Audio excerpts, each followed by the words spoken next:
Good morning students. आज हम अपनी सीरीज़ एवरेस्ट कोचिंग इंस्टीट्यूट के माध्यम से क्लास 8 के बच्चों को हम क्रॉप प्रोडक्शन और मैनेजमेंट सिखाएंगे।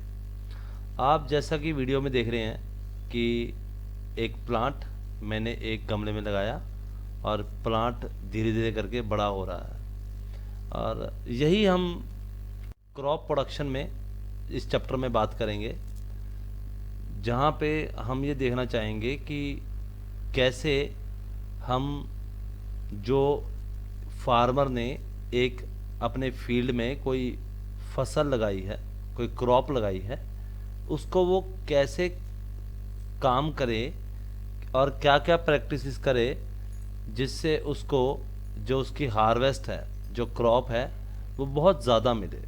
ठीक है, इसके लिए हम पहले कुछ चीज़ें बेसिक करेंगे।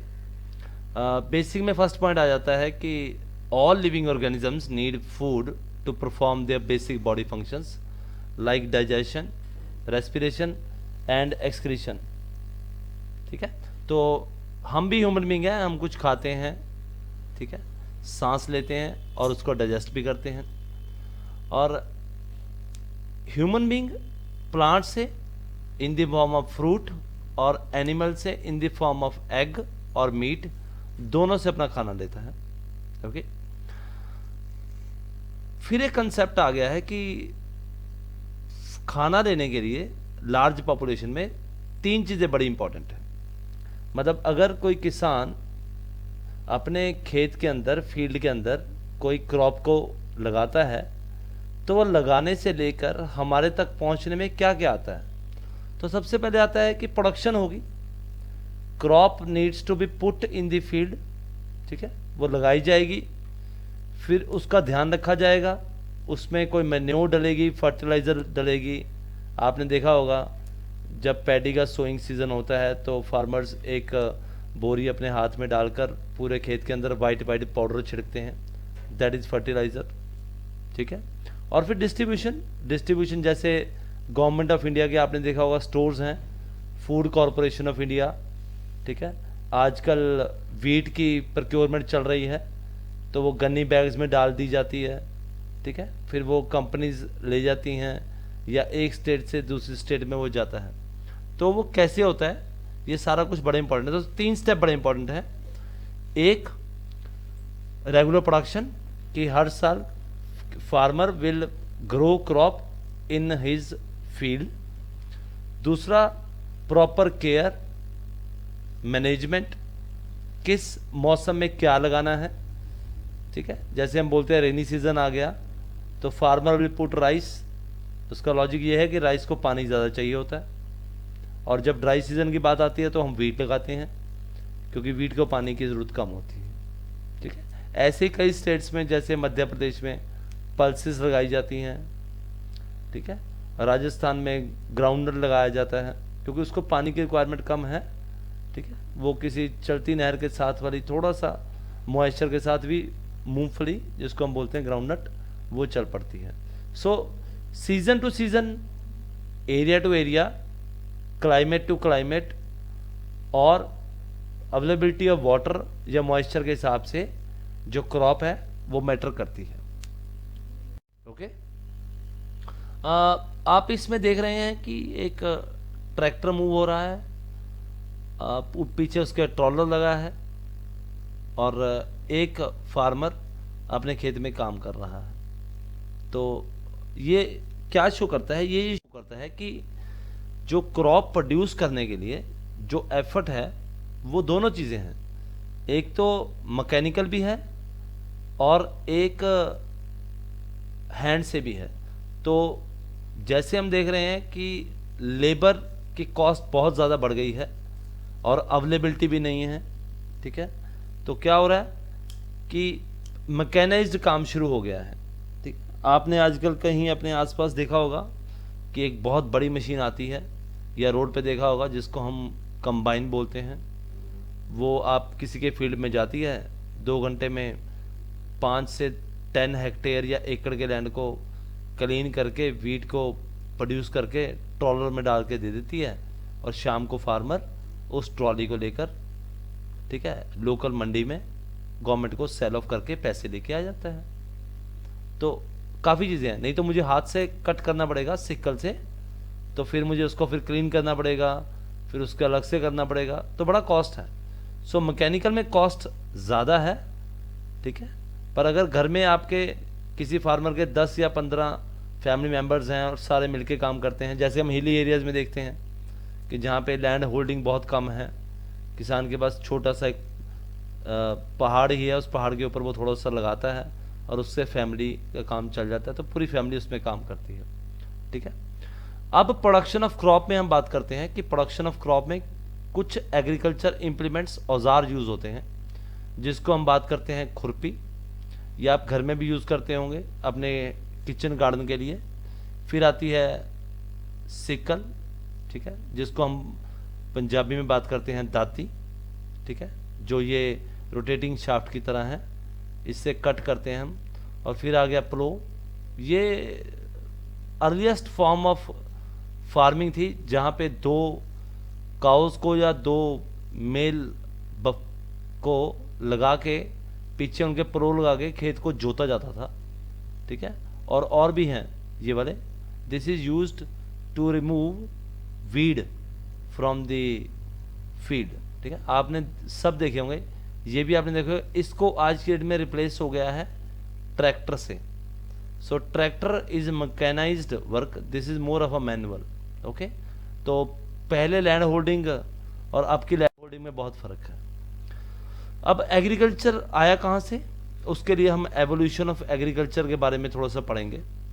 एवोल्यूशन ऑफ एग्रीकल्चर ये कहता है कि अगर हम बहुत देर पहले जाएं तो जो इंसान थे वो नोमैडिक थे। नोमैडिक का मतलब क्या है कि एक जगह नहीं रहते थे, घूमते रहते थे इन सर्च ऑफ फूड, ठीक है। कुछ भी जो मिलता था उनको, रॉ कोई भी मिलता था, कोई फ्रूट मिला, कोई वेजिटेबल मिले, कोई एनिमल मिला, उसको मारा, उसको कुक किया, उसको खा लिया। कोई फॉर्म नहीं था कि फूड इस फॉर्म का होगा।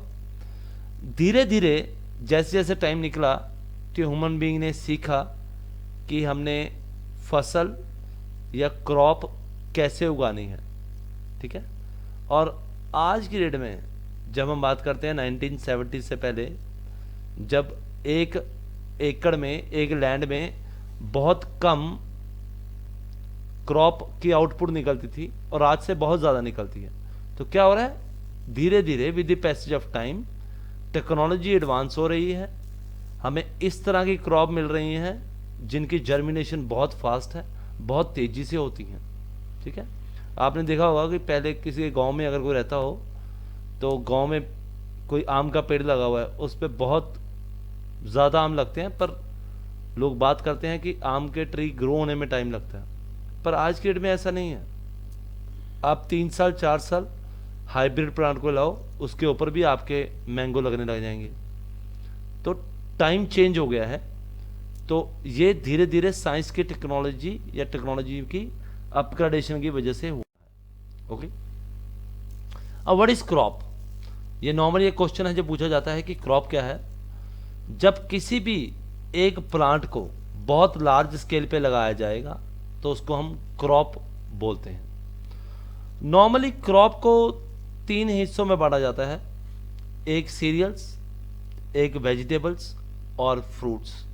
फ्रूट्स जैसे हम खाते हैं एप्पल, बनाना, पाइनएप्पल, ये भी एरिया पे डिपेंड करता है। वेजिटेबल्स आपके घर में आता है पोटैटो, टोमेटो, कॉलीफ्लावर, ठीक है, जिंजर।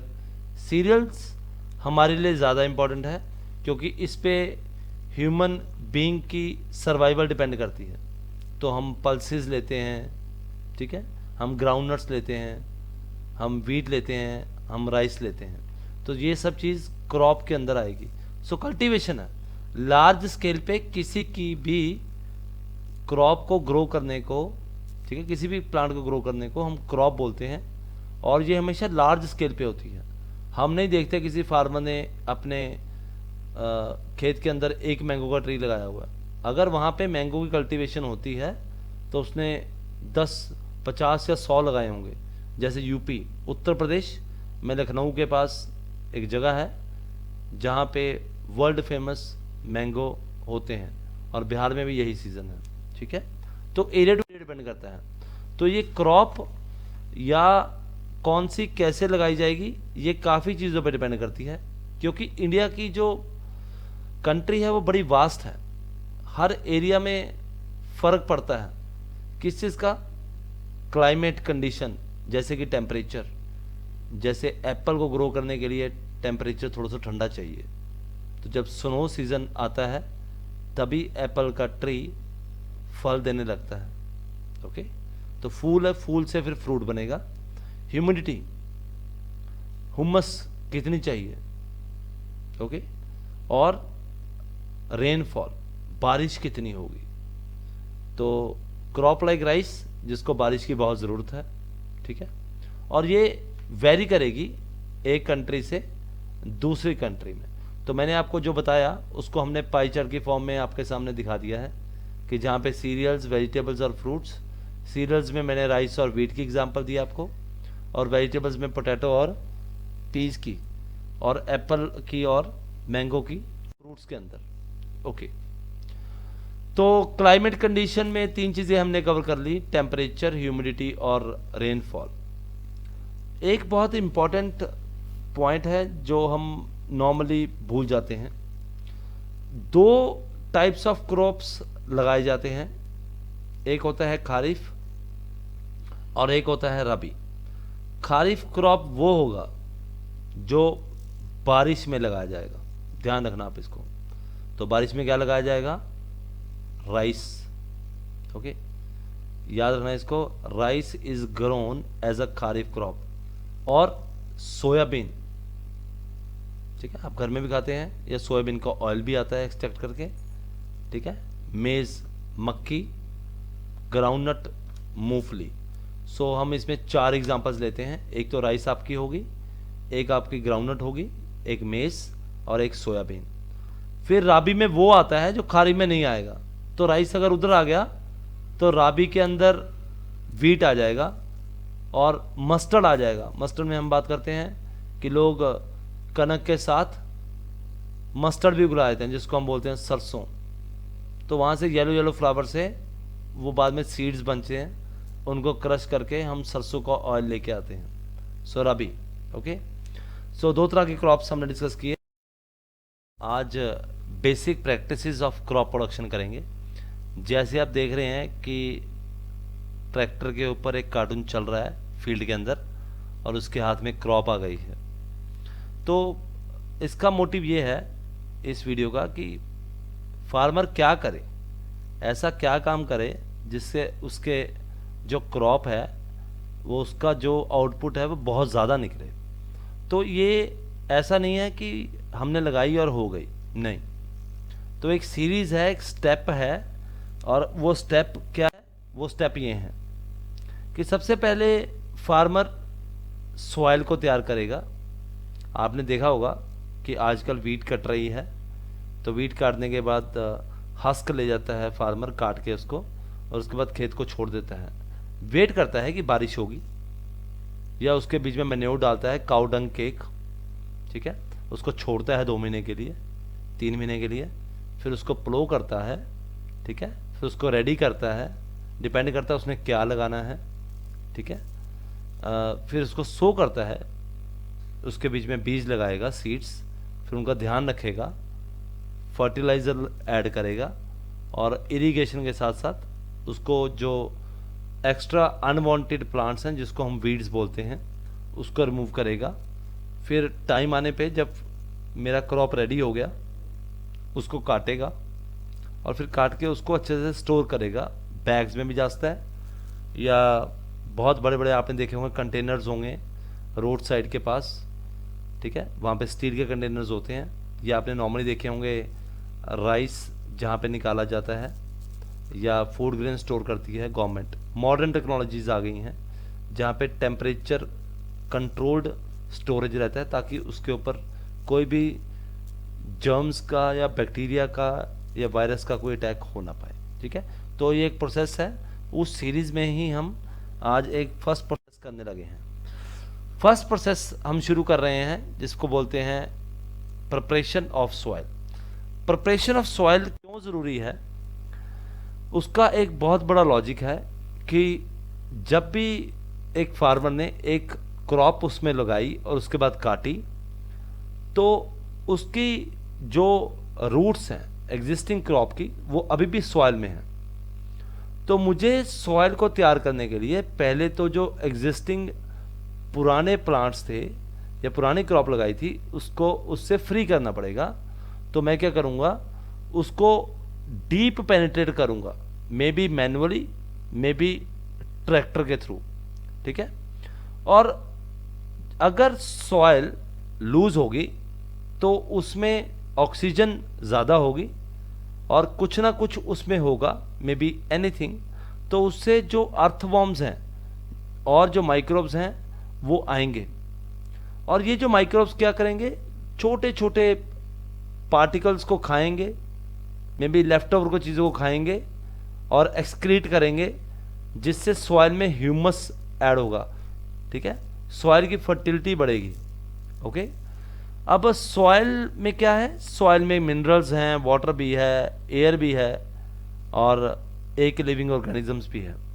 एग्जांपल देते हैं, जैसे कोई फार्मर फील्ड को तैयार करता है ट्रैक्टर के साथ, आप पैर रखते हैं तो आपका पैर धंस जाता है, पर जबकि एक हार्ड सरफेस जिसको उसने अभी तक प्लो नहीं किया, ट्रैक्टर से उसको यूज़ नहीं किया, ठीक है, तो वो हार्ड होगा। तो जो सॉइल नरम होगी उसके अंदर एयर भी होगी, काफ़ी कुछ होगा। और जो डेड प्लांट्स हैं या कोई एनिमल्स हैं, कोई माइक्रोब्स हैं जो मर गए हैं, वो भी क्या हैं, डीकम्पोज हो जाएंगे सॉइल में और उनको ऑर्गेनिजम्स उसको कर देंगे।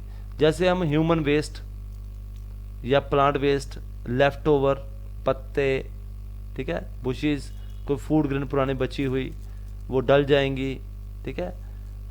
काऊ डंग केक की ट्रॉलीज भरकर फार्मर फील्ड में फेंक देता है, फिर उस पर पानी छोड़ देता है, 3 महीने उसको छोड़ ही रखता है।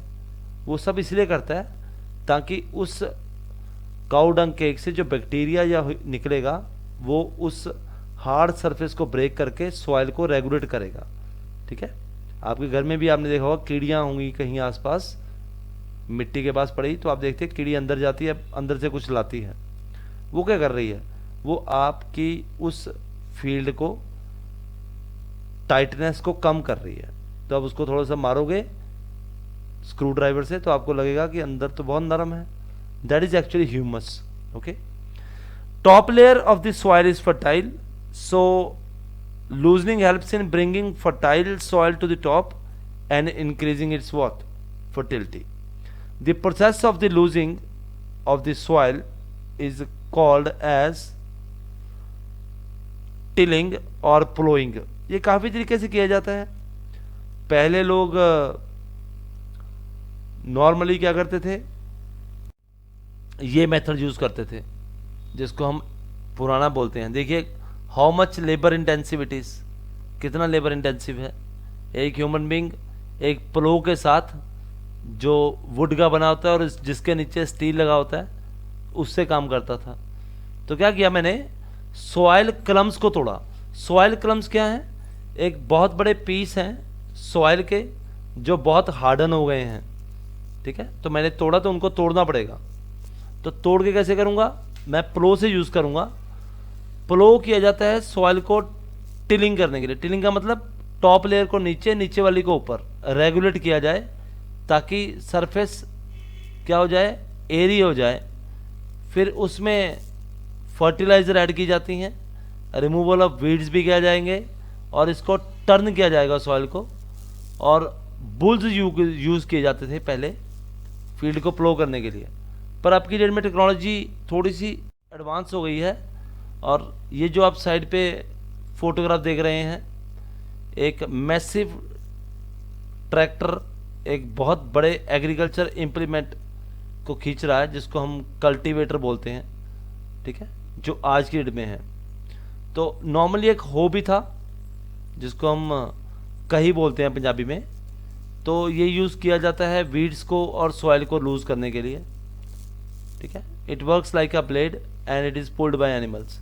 अगर इसको मैं 2 बैलों के पीछे बांध दूँ तो ये होगा काम करेगा, नहीं तो एक ह्यूमन बीइंग इसको खुद भी कर लेता है, क्योंकि फील्ड में डीप तो जा नहीं पाएगा, क्योंकि वहाँ पे ऑलरेडी क्रॉप स्टैंड हो गई है। तो कल्टीवेटर है बहुत बड़ा। अब देखिए एक बहुत बड़ा ट्रैक्टर कितनी जल्दी फील्ड को रेडी कर रहा है क्रॉप लगाने के लिए। ये बहुत एडवांटेज है, क्योंकि इससे समय और लेबर की दोनों की सेविंग हो रही है। ठीक है।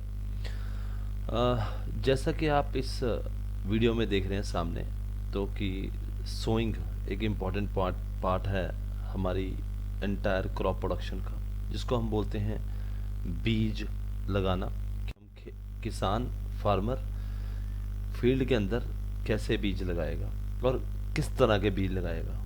सबसे बड़ी बात है कि सीड, जिसको हम बीज बोलते हैं हिंदी में, ये बड़े अच्छी क्वालिटी के होने चाहिए, क्लीन होने चाहिए और इनकी हेल्दी होने चाहिए, जिससे कि जो पैदावार है, जो क्रॉप यील्ड है, वो बहुत ज़्यादा आएगी।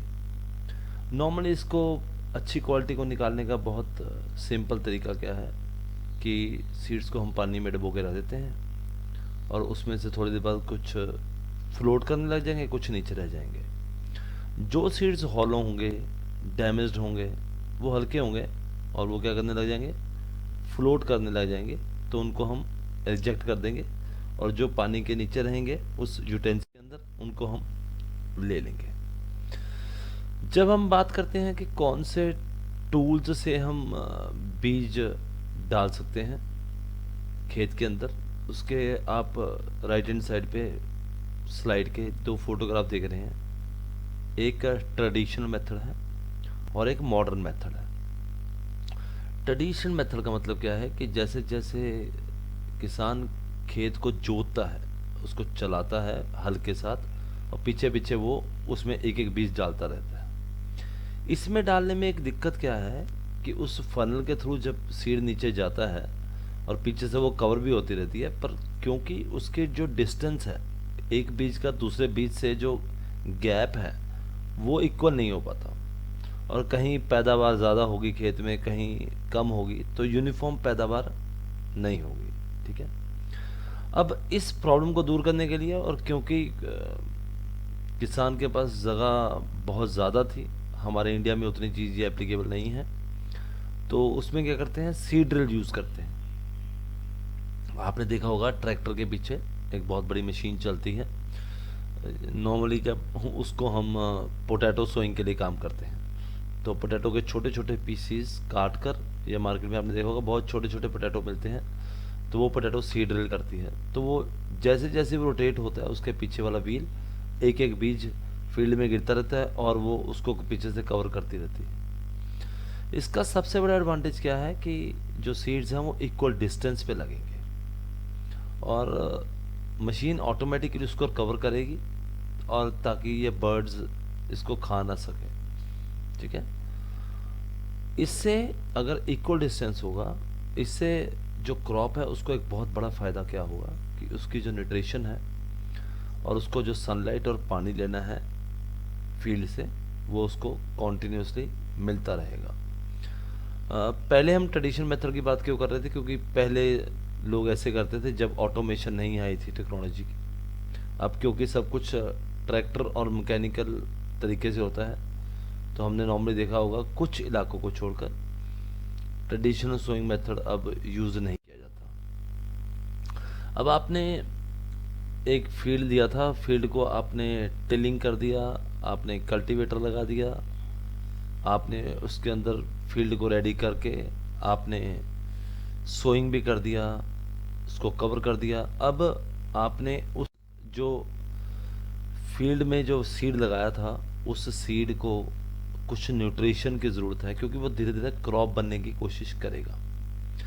तो मैन्योर और फर्टिलाइज़र वो सब्सटेंसेस हैं जो हम सॉइल में ऐड करते हैं, ताकि हम उनकी क्वालिटी को, न्यूट्रिएंट्स को जो सॉइल के अंदर है उसको इम्प्रूव कर सकें।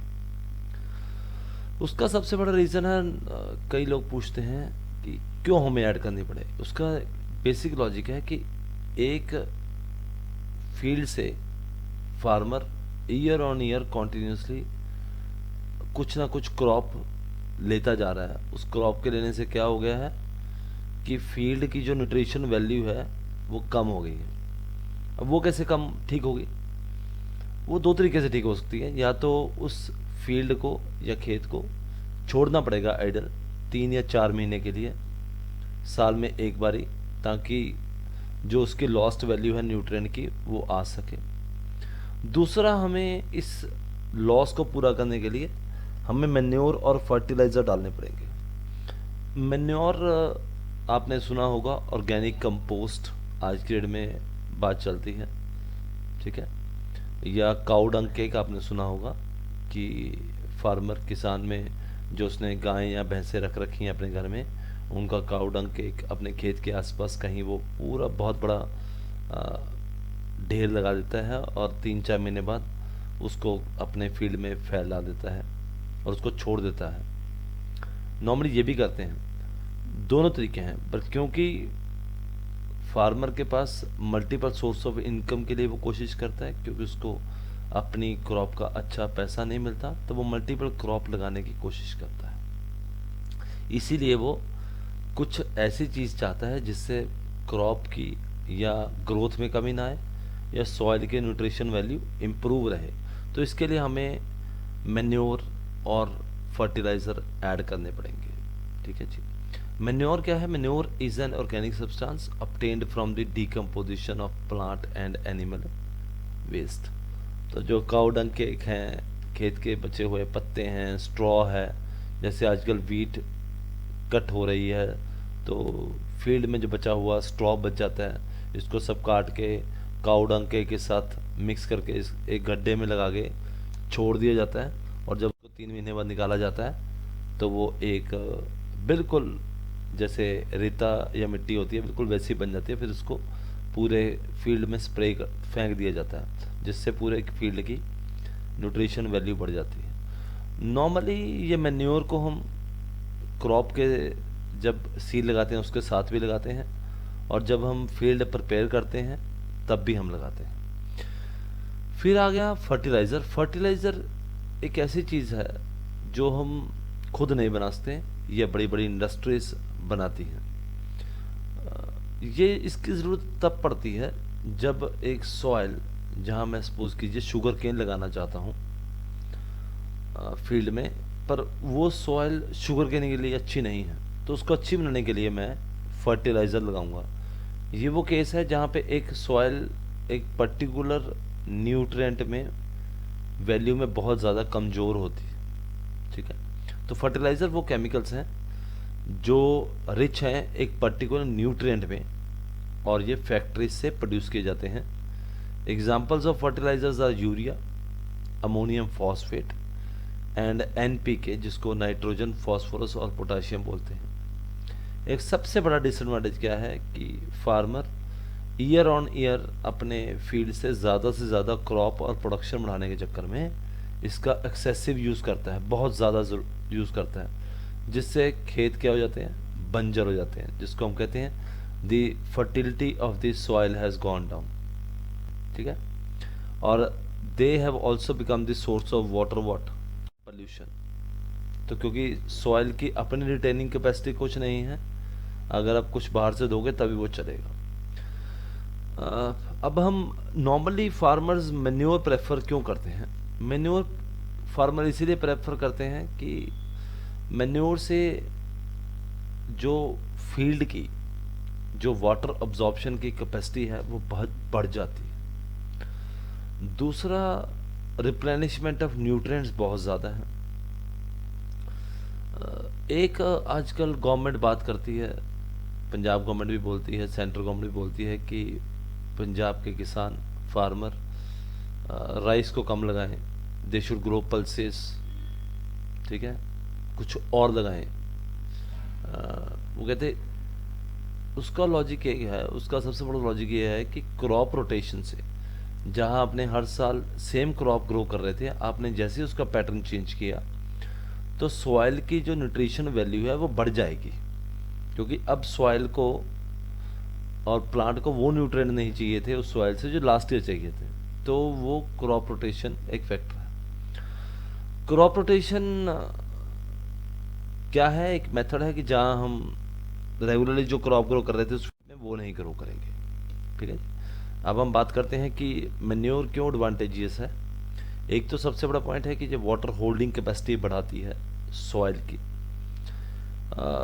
सॉइल को पोरस बना के रखती है। कई बार आपने अपने किचन गार्डन में कहीं टिलिंग करते हैं तो थोड़ी देर आप उसको छोड़ देते हैं, एक दो दिन आप हाथ लगाते हैं तो आप देखते हैं सॉइल काफ़ी सॉफ्ट हो गई है। तो इसका मतलब वो पोरस हो गई है जहाँ से गैसेज एक्सचेंज हो रही हैं। इससे जो क्रॉप की ग्रोथ है वो बहुत अच्छी रहेगी। Increases the number of friendly microbes, गंड गंडोए एक पंजाबी में बात करते हैं, वो नॉर्मली अवेलेबल रहते हैं। और इससे टेक्सचर ऑफ सॉइल भी रहता है। हम नॉर्मली बात करते हैं ब्लैक सॉइल, क्लेई सॉइल, और सॉइल को हाथ लगा के देखते हैं तो सॉइल बहुत ज़्यादा न्यूट्रिशन रिच होती है, तो टेक्सचर है। जैसा कि आप इस वीडियो में देख रहे हैं कि एक वाटर का पाइप है, उसके आगे डिफरेंट नोज़ल लगी हैं, छोटे छोटे पाइप जो रोटेट हो रही हैं। ये नॉर्मली हमने बहुत जगह देखा होगा। ये इसीलिए होता है, किसी ने आपने किसी के घर में पॉश लॉन होगा बहुत बड़ा, वहाँ पे वो रख देते हैं और ये मशीन सी थोड़ी थोड़ी टक टक करके घूमती है, जिससे पानी क्या होता रहता है पूरे हमारे सभी जगह होता है। और थोड़ी देर बाद आप जाके देखते हैं कहीं भी पानी एक्स्ट्रा खड़ा नहीं हुआ है। ठीक है। इरिगेशन, जिसमें हम टोटली कंसेप्ट करेंगे कैसे हम क्रॉप को पानी दे सकते हैं, कैसे कैसे सोर्सेज हैं, स्रोत हैं। तो water is important for the growth of plants. ठीक है, तीन चीज़ें हम हमेशा बात करते हैं, एक तो सॉइल के न्यूट्रिएंट्स, एक सनलाइट जिससे क्लोरोफिल और फोटोसिंथेसिस का प्रोसेस होता है, और water. It is absorbed by the plant along with mineral fertilizers from the soil.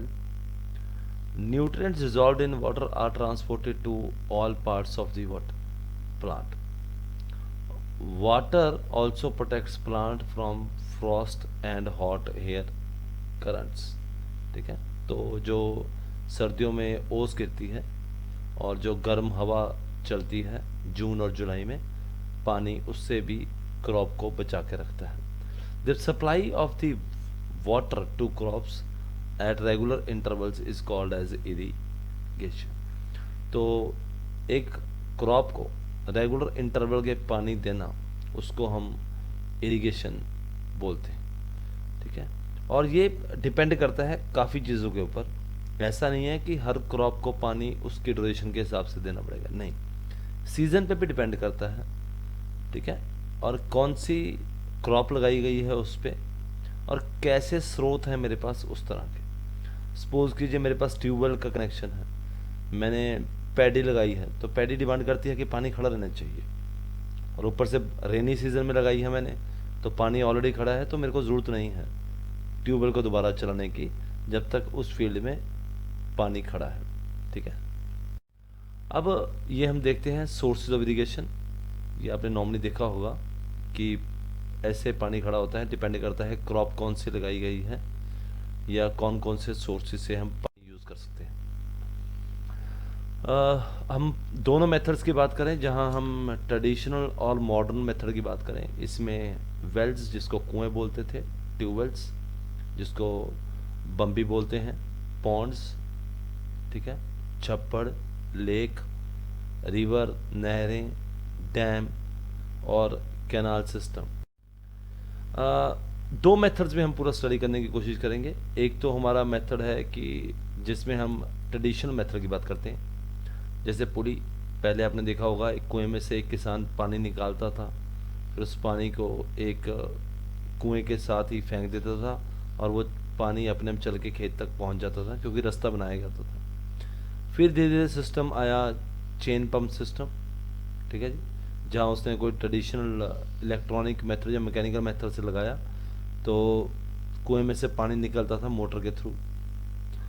फिर उसने डेगली लगाया, जहाँ पे आपने देखा है कि एक पत्थर से एक बहुत लकड़ी का पीस एक पेड़ की सपोर्ट पे बांधा हुआ है, तो वो उसको रस्सी से खींचता था तो पानी वो नीचे जाता था, छोड़ता था तो पानी की बकेट ऊपर आती थी।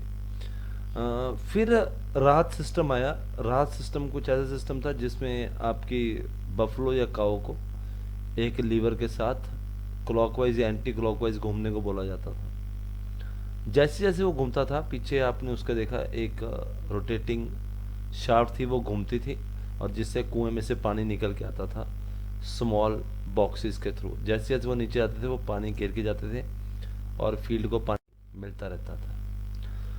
अब इन सब स्रोतों से, इन सब सोर्सेज से क्या हुआ कि सिस्टम में थोड़ा सा फर्क पड़ा कि जैसे जैसे पानी की ज़रूरत बढ़ी तो फार्मर को पानी मिलना कम हुआ। अब कई फील्ड्स में, कई एरिया में इंडिया में ऐसा था, जैसे महाराष्ट्र के कुछ एरिया हैं जहाँ पे हर साल सूखा पड़ता था, ड्रॉट, और वहाँ पे पानी के जितने भी सोर्सेज थे वो सूख गए थे। तो किसान ने और कंपनीज ने मिलकर सोचा कि कोई ऐसी टेक्नोलॉजी होनी चाहिए जिससे मैं एक 100 लीटर के पानी से एक पूरी 2 एकड़ में फसल पैदा कर सकूं। इज़राइल में ये टेक्नोलॉजी डेवलप हुई थी जिसको हम स्प्रिंकलर या ड्रिप इरिगेशन सिस्टम बोलते हैं ना। ये स्प्रिंकलर सिस्टम जो आपको शुरू में दिख रहा था, ये एक बहुत ज़्यादा हाई प्रेशर से पानी को स्प्रिंकल करता है रेनफॉल की तरह पूरे क्रॉप के ऊपर, ठीक है, जिससे पानी की वेस्टेज बहुत कम होती है। तो is used for uneven land, ये वहाँ पे यूज़ होता है जहाँ पे खेत बड़ा ऊपर नीचे है और जहाँ पे पानी के स्रोत अच्छे अवेलेबल, सोर्सेज अच्छे नहीं अवेलेबल। परपेंडिकुलर पाइप्स लगी जाती हैं नोजल के साथ, और जो इसको पानी को घुमाती हैं अलग अलग डायरेक्शन में। ये वहाँ पे यूज़फुल है जिन फसलों को पानी कम चाहिए। अब जैसे पैडी एक ऐसी प्रॉब्लम है जिसमें पैडी में पानी हमें स्टैंडिंग चाहिए, तो पैडी के लिए ये सिस्टम अवेलेबल नहीं हो सकता। अभी टेक्नोलॉजी कहती है कि नहीं हो सकता है, आने वाले टाइम में कुछ सीड्स की क्वालिटी इंप्रूव हो जाए तो हो सके। ये यूज़फुल है लॉन्स के लिए, बाहर के बगीचे के लिए, कॉफ़ी प्लांटेशन और सेवरल अदर क्रॉप्स जहाँ पे वाटर की रिक्वायरमेंट कम है। ड्रिप इरिगेशन सिस्टम एक ऐसा सिस्टम है जहाँ पे एक बहुत बड़ा प्लास्टिक सॉलिड पाइप आपके पूरे फील्ड में चलता है, और ये उस क्रॉप के पास, उसके रूट के पास कुछ टाइम बाद, कुछ टाइम मतलब डिपार्ट रिक्वायरमेंट को देखकर वो 1 या 2 ड्रॉप पानी छोड़ता है, ठीक है। इसका सबसे बड़ा फ़ायदा क्या है कि इसमें एक तो वेस्टेज नहीं हो पाएगी, दूसरा जो खेत में हम देखते हैं एक्स्ट्रा वीड्स प्रोड्यूस होती हैं क्योंकि उनको भी वाटर मिलता है, वो नहीं मिल पाएगा। और आपने भी अगर कल को इस वाटर के अंदर कोई न्यूट्रिशन डालना है, कोई यूरिया डालना है, तो डायरेक्टली प्लांट की रूट्स तक जाएगा विदाउट वेस्टिंग। तो ये बहुत एफिशिएंट वाटर सिस्टम है। ये नॉर्मली यूज़ किया गया था इंडिया में मैंगो प्लांटेशन को कल्टीवेट करने के लिए, ठीक है। Is use for watering fruit plants, जहाँ पे लिखा हुआ है गार्डन्स एंड वाटर ट्रीज। ये वहाँ पे जहाँ पे पानी की अवेलेबिलिटी बहुत, आगे डिस्कशन करेंगे। ये डिस्कशन है टॉपिक पे जो हमारा एक टॉपिक रह गया था, that was about protection from weeds. Weeds are something which are unwanted. A farmer, एक फार्मर ने अपने फील्ड के अंदर एक क्रॉप लगाई। Crop can be anything related to wheat, rice, और आपने देखा होगा उस क्रॉप के साथ साथ नॉर्मली अनवांटेड मटेरियल ग्रो होता है जिसको हम घास बोलते हैं लेमन लैंग्वेज में, और कोई भी ऐसे चीज़ें हैं जो क्रॉप की आउटपुट या क्रॉप के न्यूट्रिशन को टेक अवे करने की कोशिश करता है। वही इसको डिफाइन करते हैं, many undesirable plants grow along with the crops which are known as weeds. This removal of weed is called as weeding process है। Because these weeds will compete with the plant for the sunlight, space, water and nutrients, जैसे मैंने अभी बताया था, तो plant की growth पे impact रहेगा। And some weeds are poisonous for animals as well as for human beings also. Tilling is one of the method before uprooting and killing of weeds. ये एक तरीका है। Best time is to remove them before they give flowers and weeds. आपने देखा होगा कई crops में एक फार्मर एक खुरपी लेकर फील्ड में लगा होता है धीरे धीरे करके छोटा छोटा अनवांटेड ग्रास रिमूव करने के लिए। जैसे आजकल कॉलीफ्लावर की क्रॉप लगी है फील्ड में, ठीक है, और बारिशों के बाद और ज़्यादा लगेगी, जिससे आपको नियर दिवाली आप कॉलीफ्लावर देखते हैं कि बहुत आती है, क्योंकि हर घर में इंडिया में बनाई जाती है। तो उसमें किसान जाता है और उसको इंश्योर करता है कि पूरा निकाल दे, क्योंकि अगर वो वीड उस क्रॉप के रूट्स तक पहुंच गया तो वो उसकी ग्रोथ को हैम्पर कर देगा और उसको अच्छे से ग्रो नहीं होने देगा। दो तरीके हैं, एक तो we remove it manually, the second part is we remove through some chemicals called as weedicides.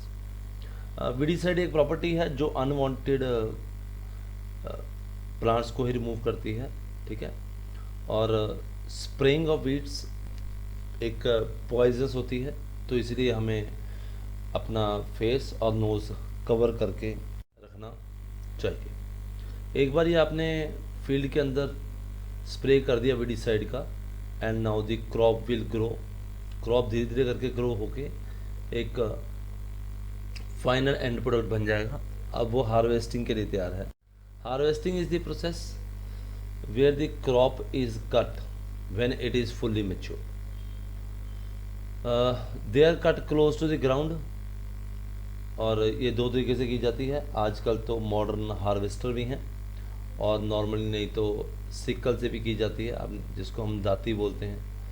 Sickle से काट के उसको इकट्ठा किया जाता है और बाद में उसमें से जो फाइनल एंड प्रोडक्ट वीट है या राइस है वो एक्सट्रैक्ट कर लिया जाता है। एक सेपरेशन मेथड भी है जिसको हम बोलते हैं थ्रेशिंग, पर आज की डेट में ऑटोमेशन आ जाने से आपने देखा होगा, जैसे अभी वीट हार्वेस्ट सीज़न निकल के गया है, तो एक फील्ड में वीट खड़ी थी, तो वहाँ पे एक हार्वेस्टर आया बहुत बड़ी, जिसको हम कंबाइन बोलते हैं।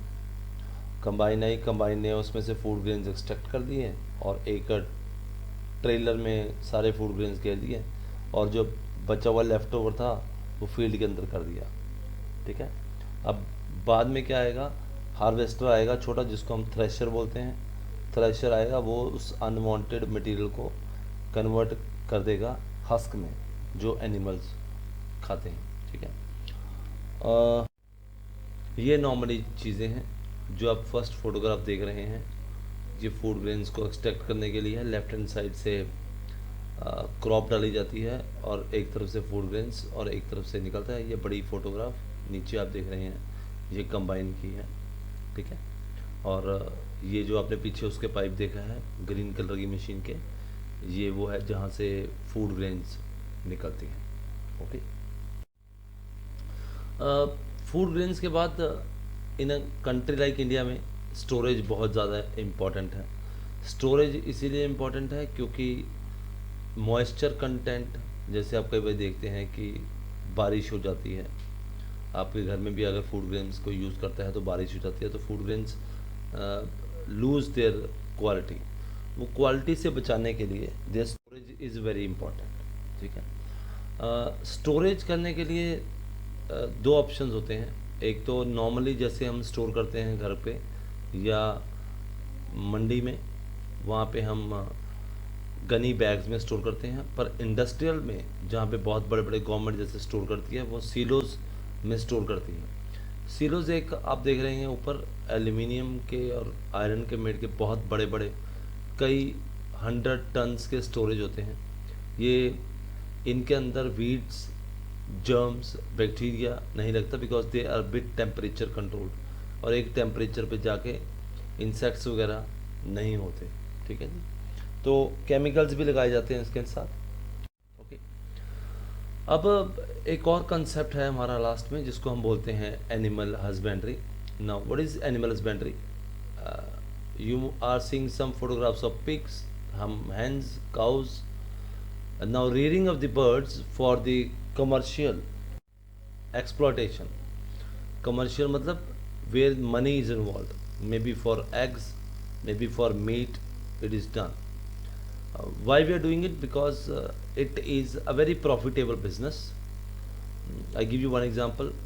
अगर आपने पिग की रीडिंग शुरू की तो एक पिग आपको मार्केट से मिल जाएगा, then one lady pig will give you around 8 to 12 small pigs.